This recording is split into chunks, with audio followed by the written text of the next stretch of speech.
Trotz seines Urlaubs ließ es sich Bundeskanzler Olaf Scholz nicht nehmen, die 13 Freigelassenen aus dem Gefangenenaustausch mit Russland persönlich am Flughafen Köln-Bonn zu begrüßen. Monatelang wurde ja im Stillen darüber zwischen den beteiligten Staaten verhandelt. Im Gegenzug für die Freilassung politischer Gefangener und Kreml-Kritiker ließen allerdings Deutschland, die USA und auch Partnerländer einen verurteilten Mörder und unter Spionageverdacht stehende Häftlinge aus Russland frei. Es ist das Ende einer langen, angsterfüllten Gefangenschaft, als die Freigelassenen am Abend in Köln landen. Abgeschottet werden sie aus dem Flugzeug geleitet, werden hinter verschlossenen Türen persönlich von Bundeskanzler Scholz empfangen. Nach ausführlichen Gesprächen mit ihnen hält er sich zu Einzelheiten bedeckt, sagt nur so viel: Das war sehr bewegend. Viele haben nicht damit gerechnet, dass das jetzt passiert, und sind immer noch sehr voll der Gefühle, die damit verbunden sind, nun ganz plötzlich doch in Freiheit sein zu können. Viele haben um ihre Gesundheit und auch um ihr Leben gefürchtet. So wie Rico Krieger, einer der 4 freigelassenen Deutschen. Er war in Belarus erst zum Tode verurteilt und dann begnadigt worden. Mit ihm kamen insgesamt 16 Gefangene aus Russland oder Belarus frei. Im Gegenzug kehrten 10 im Westen Inhaftierte nach Russland zurück. Ein Deal, den der russische Präsident Putin als seinen Erfolg inszenierte. Der Staatslenker, der seine Leute nach Hause holt. Sein wohl größtes Faustpfand für diesen Austausch der US-Journalist Evan Gershkovich. Noch während des Heimfluges erhielten der Wall Street-Korrespondent und die anderen Freigelassenen einen Anruf aus dem Weißen Haus. Hey everybody, can you hear me? It's Joe Biden. Hallo, könnt ihr mich hören? Hier ist Joe Biden. Eure Familien stehen hier im Oval Office und wir wollen euch einfach sagen, wie überwältigt wir sind. We just want to say how overwhelmed we are. I miss you so much. Ich vermisse dich so. Paul, it's incredible.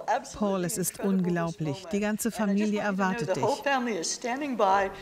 US-Präsident Joe Biden hatte Angehörige der Freigelassenen hierher ins Oval Office eingeladen.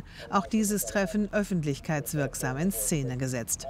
Noch am selben Abend dann der Empfang der Heimkehrer am Flughafen in Maryland. Der Präsident und die Präsidentschaftsbewerberin heißen die Freigelassenen mit offenen Armen willkommen.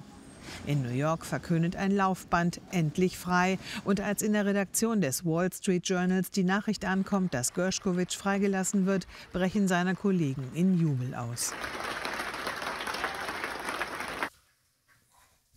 So, Peter Thiede ist bei mir, Bild-Chefreporter. Peter, du warst ja auch lange für die Bild-Zeitung in Russland, auch als Berichterstatter. Lass uns auf diese neuesten Entwicklungen auch mal schauen. Also nun kommt jetzt pünktlich quasi direkt nach der Freilassung von Wadim Krasikov die Bestätigung aus Moskau. Der Mann ist ein Agent des russischen Geheimdienstes FSB. Was bedeutet das für dich? Das ist der direkte Mittelfinger des Kreml von Wladimir Putin an den Westen. Ich habe es euch gezeigt und es ist vor allem eine mächtige Botschaft an seine Agenten. Wir kümmern uns um uns, wir holen jeden Agenten zurück ins Reich. Und das hat er jetzt geschafft. Und Wladimir Putin gesteht jetzt auch ein, dass er es war, der den Tötungsbefehl gegeben hat für den Mord, den Krasikov in Berlin verübt hat, an dem Georgier, an Pangaschwili. Und jetzt ist klar, Wladimir Putin hat den Abzug bei uns auf unserem Territorium höchstpersönlich gedrückt. Es war sein Killer, das ist sein Eingeständnis. Und er kann sich jetzt leisten, er fühlt sich so stark, dass er uns das auch noch aufs Brot schmieren kann. Es gibt ja jetzt an diesem Tag natürlich auch viel Kritik an dieser Entscheidung. Wenn du das jetzt so zusammennimmst, hat sich der Westen, hat sich vor allem auch Deutschland dabei jetzt über den Tisch ziehen lassen? Also wir müssen einmal klar sagen, es gibt in solchen Situationen keine saubere Lösung. Wer mit Putins dieser Welt spricht und verhandelt, der kommt nicht sauber raus. Von daher muss man einmal zur Kenntnis nehmen, wir haben zumindest, hat sich Deutschland so teuer verkauft wie möglich. Die Initiative für diesen Gefangenenaustausch ging nicht von Russland aus, die ging nicht von Berlin aus. Das waren die USA. Die USA wollten über Jahre schon ihre Gefangenen zurückhaben und haben immer einen Namen vom Kreml gehört: Krasikov.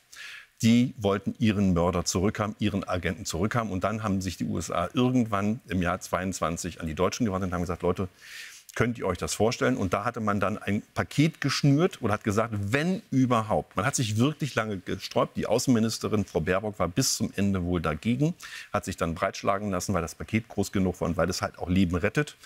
Aber man hat damals gesagt, wenn wir uns überhaupt darauf einlassen könnten, darüber nachzudenken, dass wir diesen Mörder freilassen, der bei uns im Gefängnis sitzt, zu lebenslanger Haft verurteilt, dann nur, wenn Alexei Nawalny in dem Paket drin ist.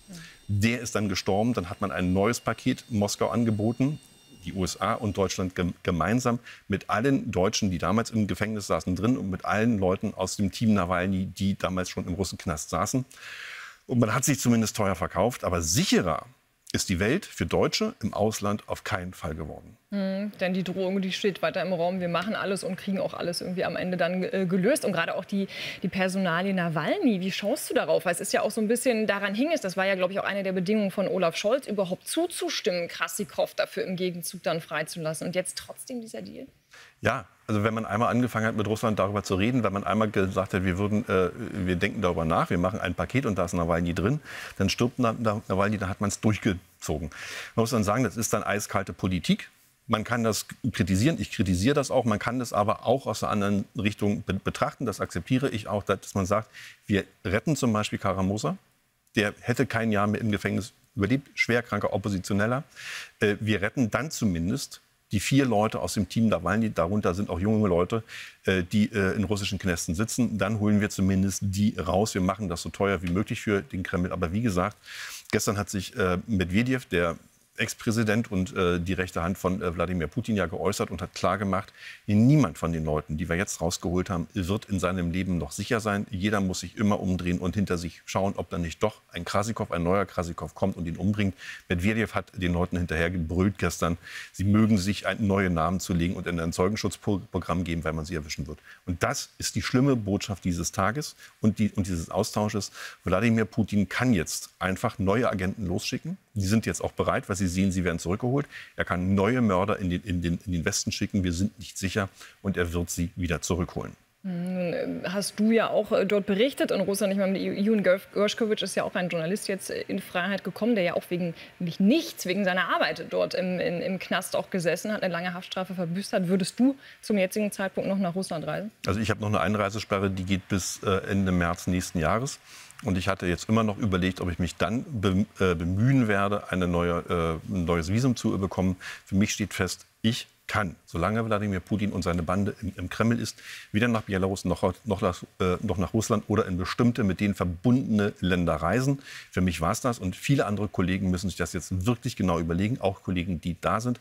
Niemand mit einem deutschen Pass ist in Russland jetzt noch sicher.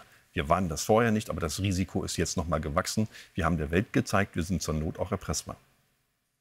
Ein verdammt bitterer Deal, der da geschlossen worden ist. Peter Thiele, danke schön für deine Analyse. Gern.